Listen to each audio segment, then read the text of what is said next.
Key point 1. With the right attitude, anyone can create wealth.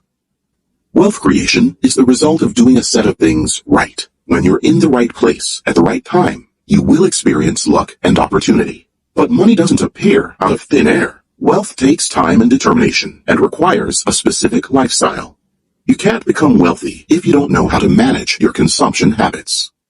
In this summary, you'll learn that wealth creation is not rocket science. You may not come from a wealthy home, live in a highbrow city, or have the same opportunities as the rich people you admire. But if you want it, wealth can be yours. It sounds cheeky to say if you want it, because all humans want wealth, freedom, and comfort, among other things. However, the proof that you desire something is that you vocalize it and work at it, stopping at nothing until you achieve your goals. Most people are not like that, but that's the mindset that holds the key to becoming wealthy. And if you're ready to imbibe it all the days of your life, this summary is for you. Action is proof of desire. If you want something, let it show in your actions. In the following pages, you'll learn that rich people think and act differently. You'll discover these differences and how to apply the mindset to your life to produce similar results. Next up, you'll learn how to plan your life, budget your money, and raise children who can create wealth for themselves. Key point 2. People who have millions are often more sparing than those that don't. Not wasting all your money at once is the key to becoming rich. This truth may surprise many because the media constantly paint the millionaire lifestyle as lavish. But in reality, only those who inherited their wealth spend money to Hollywood standards. During the research for this summary, Tom Stanley and William Danko discovered something they weren't expecting. Most self-made millionaires they met didn't look or behave like their net worth. These folks lived in average neighborhoods, shopped in regular stores, and even drove cars that the average Joe would drive around. You wouldn't know they were wealthy. Another surprising fact they uncovered was that high-income, low-net-worth individuals were the ones who lived in expensive neighborhoods. They drove expensive vehicles and enjoyed luxury shopping. Basically, the things you would expect self-made millionaires to do. But that was why many high-income and low-net-worth individuals weren't wealthy. They didn't commit themselves to wealth creation. Instead, they blew most of their money. It takes discipline, commitment, and delayed gratification to build wealth. Money is tempting. But those who have financial independence as one of their life goals understand the importance of saving and investing over spending. Hence, they learn to live below their paychecks. A couple cannot accumulate wealth if one of its members is a hyper-consumer. Thomas J. Stanley, Ph.D. If you're going to be wealthy, you need to learn to be frugal with what enters your bank account. Frugality is all about handling your resources wisely. It's the opposite of waste. Stanley and Danko believe that waste is a lifestyle, the key elements of which are excessive expenses and limitless consumption. Key point 3. One of the ways millionaires practice frugality is through budgeting and planning. Most poor and middle-class people are not frugal. They receive paychecks or returns from businesses and spend it all on their needs. If you live like this, you'll have little to nothing to save and invest at the end of the day. It's the quickest way to remain financially down, no matter how much you earn. You must know that you will never run out of needs. The more you satisfy them, the more others show up. And when your income rises, so will your needs. Therefore, raising your income and being frugal with handling money is the solution. There's no end to the things you can spend money on, so learn to be disciplined. In this chapter, we'll discuss 2 twin principles for practicing frugality: budgeting and planning. You'll see your net worth grow if you can master these principles.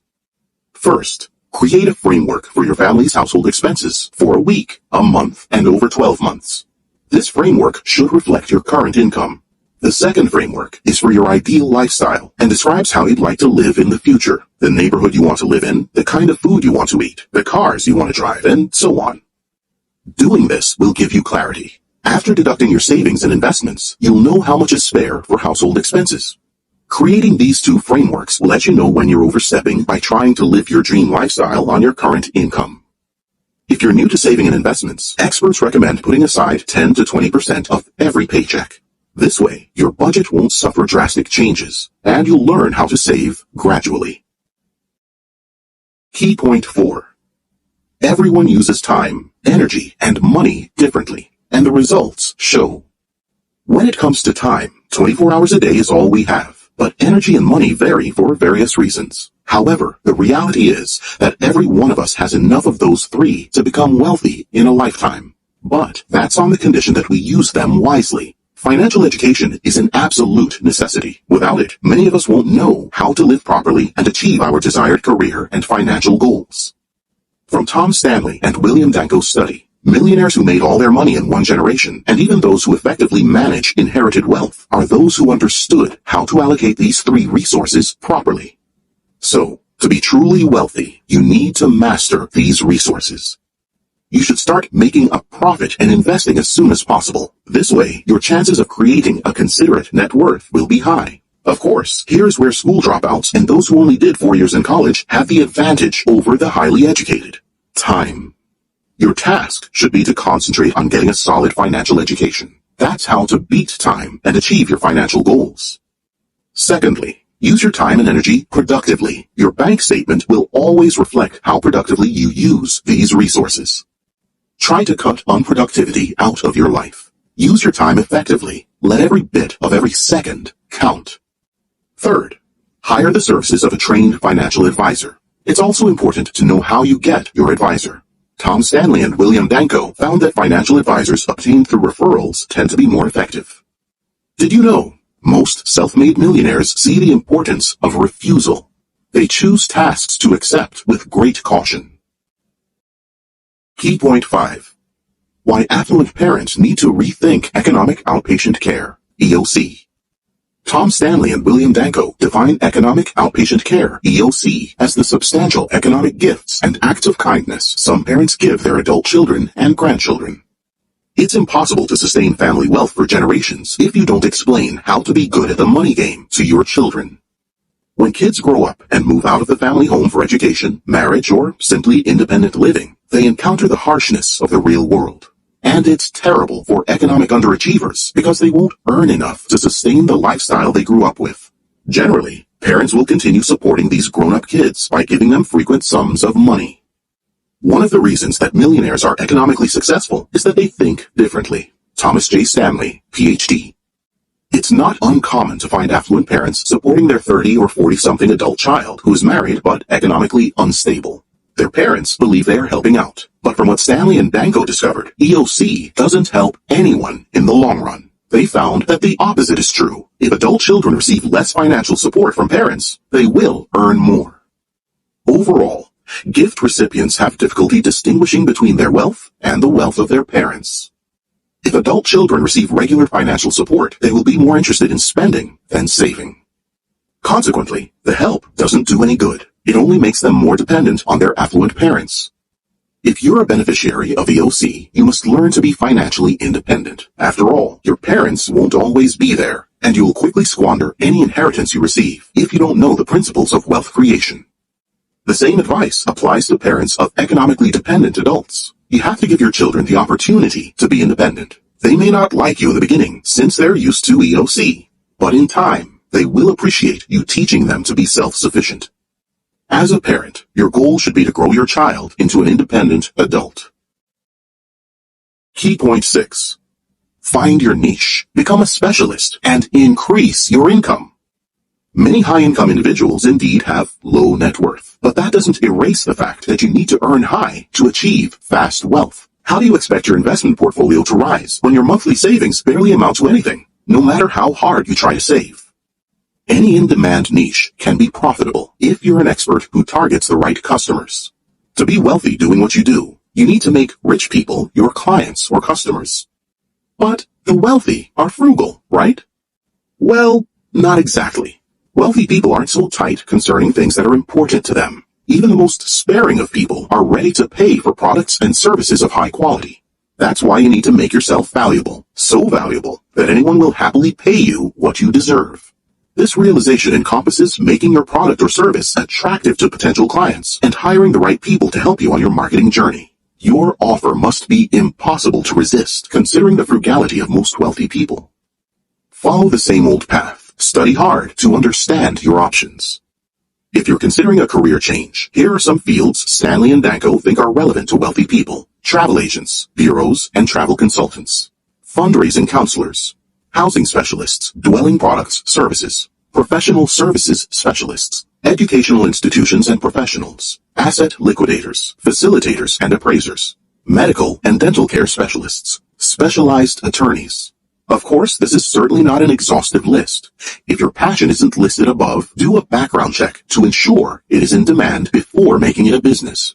Try combining what you're doing now with one of the above-mentioned positions. The secret to high earnings in any niche is specialty and expertise. Key point 7. What jobs and businesses make people millionaires? The above is one question people never stop asking Tom Stanley and William Danko. Unfortunately, there is no single answer to it. There are so many different variables that make each money-making journey unique. Some of them can be controlled, and others can't. Some depend on external conditions entirely out of a person's reach. That's why it's so hard to establish the universal recipe for gaining money. Becoming a first-generation millionaire has more to do with hard work, discipline, and an accurate understanding of money principles than occupation or industry. You can succeed in any field, but must focus on doing your best. Constant vigilance is a must on the money-making journey. It's easy to get sidetracked or lose motivation. That's why it's essential to remember your goals and keep your head clear.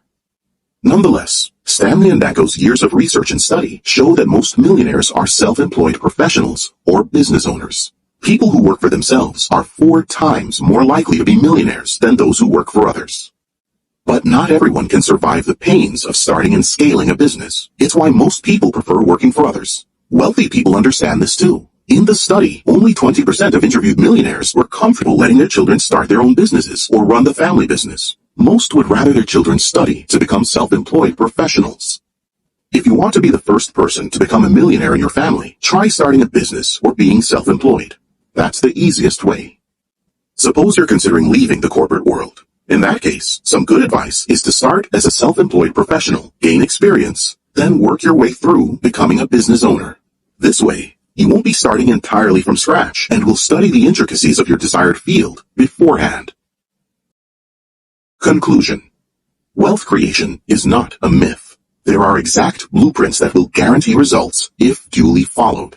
Firstly, to be wealthy, you must discipline yourself to spend less than you earn. Focus on building your net worth, no matter how low your current income is. The great news is that you can start small today and scale up quickly. If your income is so low, you wouldn't have much money left after saving. You should find ways to earn more. The more you make and save for investment, the faster your journey to financial freedom. Finding ways to earn more could mean taking a part-time job, freelancing, starting a new business, or making money from your existing business. Ask around. You will surely find something you can do. But a little note, know that it won't be easy. The road to wealth creation is not paved with roses. Start by saving a fraction of what you earn, ideally no less than 10% of your paycheck. This money should go straight into building your investment portfolio. Do this for 12 months or more, then start looking for investment vehicles into which you can push your money. Be sure not to put your money into an investment you're unsure of. You don't want your hard-earned money to go just like that. A surefire way to invest safely as a beginner is to invest in vehicles proven to work for others. Try this. Create a budget for your weekly, monthly, and annual expenses, and stick to it. If you have kids, start teaching them about frugality and wealth creation. Please don't wait till they grow up.